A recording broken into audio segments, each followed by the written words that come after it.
প্রয়োজন বুঝে gear change, এক এক সেশনে এক এক রকম ছক। দুই টেস্টে ভারতীয়রা বুঝিয়ে দিয়েছে আধুনিক টেস্ট ক্রিকেটে তারাই বেস্ট। চেন্নাইয়ের পর কানপুরেও টাইগারদের বড় ব্যবধানে হারার বড় কারণ ব্যাটারদের চরম ব্যর্থতা। কানপুর থেকে টেস্ট সিরিজের প্রাপ্তি অপ্রাপ্তি তুলে ধরেছেন সাইফুল রূপক। 5 দিন কিভাবে ভালো ক্রিকেট খেলতে পারি, কারণ রেজাল্টটা হয়তো 5 দিন পরে লাস্ট সেশনে যাই হয়। সো আমরা যদি 5টা দিন ভালো ক্রিকেট খেলতে পারি, লাস্ট সেশনে আসলে তখন একটা সুযোগ থাকে যে কোন দল জিতবে। বাংলাদেশ অধিনায়কের যেমন কথা তেমন কাজ। দেশ ছাড়ার আগে বলেছিলেন ভারতের প্রতিটা টেস্টে আসলে শেষ দিন পর্যন্ত লড়াই করতে চান, বাংলাদেশ প্রতিরোধ গড়তে চায়। কানপুর টেস্টে কিন্তু রেজাল্ট হয়েছে পঞ্চম দিনে সেকেন্ড সেশনে, তবে প্রতিরোধ গড়তে পারেনি, লড়াই করতে পারেনি টাইগাররা। উল্টো 2 দিনে এই টেস্ট ম্যাচ হেরেছে। বৃষ্টিতে এবং বাজে আউটফিল্ডের কারণে এই টেস্টের আড়াই দিন তো ভেসেই গেছে। দ্বিতীয় টেস্টে মাত্র 173.2 ওভার খেলা হয়েছে, যেখানে 2 দিনে খেলা হয় 180 ওভার। চেন্নাই টেস্টে বাংলাদেশ আসলে পর্যুদস্ত হয়েছে, যেখানে 3.5 দিনে খেলা শেষ। ফলোয়ানে পড়েছিল বাংলাদেশ, ফলোয়ান দেয়নি রোহিত শর্মা গম্ভীররা। সেখানে ফলোয়ান দিলে হয়তো সেই টেস্টও আড়াই দিন 3 দিনে শেষ হয়ে যেত। বিদেশের মাটিতে, ভারতের মাটিতে বাংলাদেশ যতবারই টেস্ট খেলেছে দুঃস্মৃতি। 1 মাস আগে পাকিস্তানে লড়াই করে পাকিস্তানকে ভালোভাবে সহজভাবে কিন্তু বাংলাদেশ 2 টেস্টে হারিয়েছে। ভারতে কেন ব্যর্থ হলো? বিশেষ করে বলতে হয় ব্যাটাররা দলকে ডুবিয়েছে। পাকিস্তানে বাংলাদেশের সাকসেস হওয়ার পেছনে ব্যাটারদের বড় কৃতিত্ব ছিল। মুশফিকুর রহিম সেঞ্চুরি হাঁকিয়েছেন 191 রান, 200-র কাছাকাছি। আরেক টেস্টে লিটন কুমার দাস সেঞ্চুরি হাঁকিয়েছেন। 2 টেস্টেই মেহেদী হাসান মিরাজের 50 ছিল, মুমিনুলের 50 ছিল।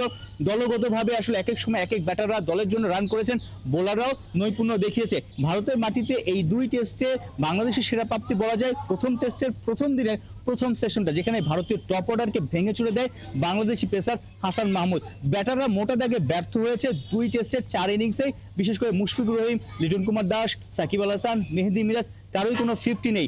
2 টেস্টে বাংলাদেশের 50 কেবল 2টো, একটা সেঞ্চুরি। এই জায়গাটাতেই বাংলাদেশের ডাউনফল। ব্যাটাররা টিকছে না বেশিক্ষণ, আবার যারা টিকে যাচ্ছে ক্রিজে সেট হচ্ছে, 20-30 বল খেলছে কিংবা 20-30 রান করে অদ্ভুত শট খেলে আউট হয়ে যাচ্ছে, ক্যাচ তুলে দিচ্ছে বা রিভার্স সুইপ খেলছে।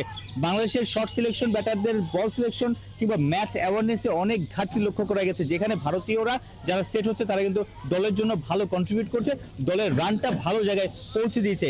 গেল 2টা আইসিসি টেস্ট চ্যাম্পিয়নশিপের ফাইনালে ভারত খেলেছে, রানার্স আপ হয়েছে। র্যাঙ্কিংয়ে বরাবরই তারা উপরের দিকে থাকে।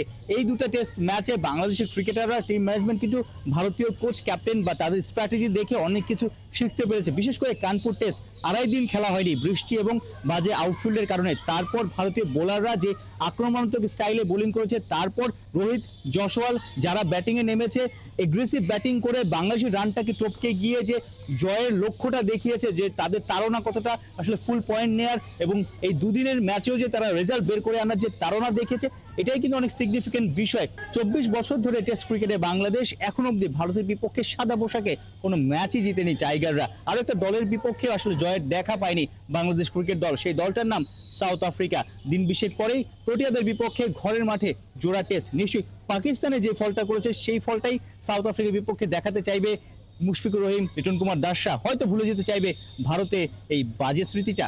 সাইফুল রূপক, 71, কানপুর, ভারত।